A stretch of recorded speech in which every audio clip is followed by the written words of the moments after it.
Shalom saudara-saudara, senang bisa berjumpa lagi di akhir pekan kali ini. Dan tentu saya berharap kita semua tetap dalam keadaan baik, dalam keadaan sehat, sekalipun masih di tengah-tengah pandemi, tetapi kita tetap boleh bersuka cita dan juga jangan lupa menjaga prokes, protokol kesehatan ya.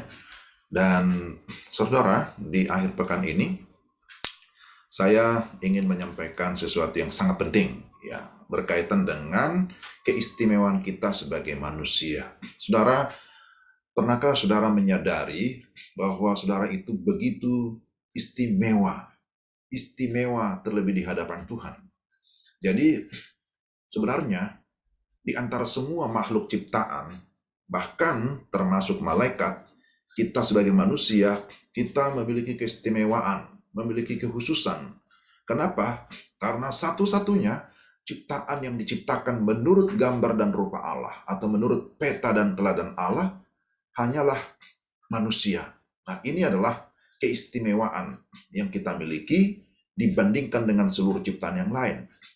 Dengan keistimewaan itu, maka kita memiliki satu kesempatan yang khusus untuk bisa merefleksikan siapa Allah, sifat-sifat Allah. Tetapi memang kita harus tahu bahwa ketika dosa sudah masuk, dosa merusak relasi kita dengan Allah, dosa membuat kita kehilangan kemuliaan Allah, dosa membuat manusia kehilangan tujuan, tetapi puji Tuhan, bagi kita sebagai orang-orang yang sudah percaya dan menerima Kristus Yesus, maka kita dipulihkan. Hubungan dengan Tuhan dipulihkan, sehingga kita memiliki relasi kembali dengan Tuhan, dan juga kita bisa memiliki relasi dengan sesama, dan juga dengan lingkungan. Nah, ini sesuatu yang sangat istimewa.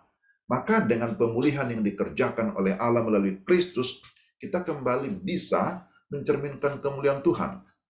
Melalui apa? Melalui karakter kita, melalui perkataan kita, melalui perbuatan-perbuatan baik kita, melalui segala potensi yang Tuhan berikan kepada kita, sehingga dengan demikian kita bisa menyenangkan hati Tuhan. Kejadian 1:26 itu memberikan sebuah penegasan bahwa Tuhan menciptakan kita menurut gambar dan rupa Allah. Tapi kemudian ketika manusia jatuh ke dalam dosa, Kristus yang datang itu datang ke dalam dunia untuk apa? Tujuannya adalah untuk memulihkan orang-orang berdosa melalui kematian di kayu salib dan kemudian kebangkitannya yang memberikan kita kemenangan atas dosa, kemenangan atas iblis, dan kemenangan atas maut. Nah, saudara, sejak awal ketika Tuhan menciptakan manusia, Tuhan memberkati manusia itu, ya, memberkati dengan segala berkat, baik secara rohani maupun secara jasmani.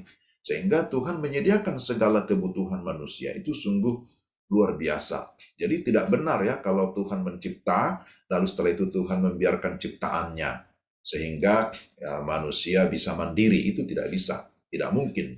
Tetapi yang benar bahwa memang Tuhan memberkati dan memberikan kepercayaan kepada manusia untuk mengatur ciptaan yang lain, untuk mengusahakan, untuk merawat, dan kemudian manusia diberikan kuasa otoritas atas alam, atas seluruh ciptaan yang lain. Sehingga jangan sekali-kali alam semesta ini menguasai kita sebagai manusia. Jangan juga alam semesta atau ciptaan lain menjadi sasaran penyembahan kita. Nah, itu namanya menjadi apa? Berhala namanya. Tetapi Tuhan menciptakan kita menurut gambar dan rupa Allah, Tuhan memulihkan kita, Tuhan memberkati kita, supaya kita yang sudah percaya kepadanya hidup untuk tujuan Tuhan.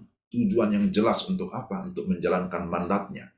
Ada disebut sebagai mandat atau amanat budaya, mandat kultural, tetapi juga ada mandat Injil, di mana setiap orang percaya diberikan amanat untuk pergi menjadikan semua bangsa murid Kristus. Melalui apa? Melalui Injil yang menyelamatkan. Nah, ini adalah merupakan amanat agung yang memang harus senantiasa ada dalam pikiran kita, dan itu juga yang memotori atau menggerakkan setiap pelayanan kita. Bahwa dimanapun kita berada, baik di rumah, di pekerjaan, di pelayanan gereja, dimanapun kita berada, kita mengingat bahwa tugas utama kita adalah memberitakan Injil Kristus, memberitakan bahwa di dalam Yesus Kristus ada kepastian keselamatan. Saya kira ini hal yang sangat penting, menjadi satu hak istimewa yang Tuhan berikan kepada kita sebagai orang-orang yang percaya.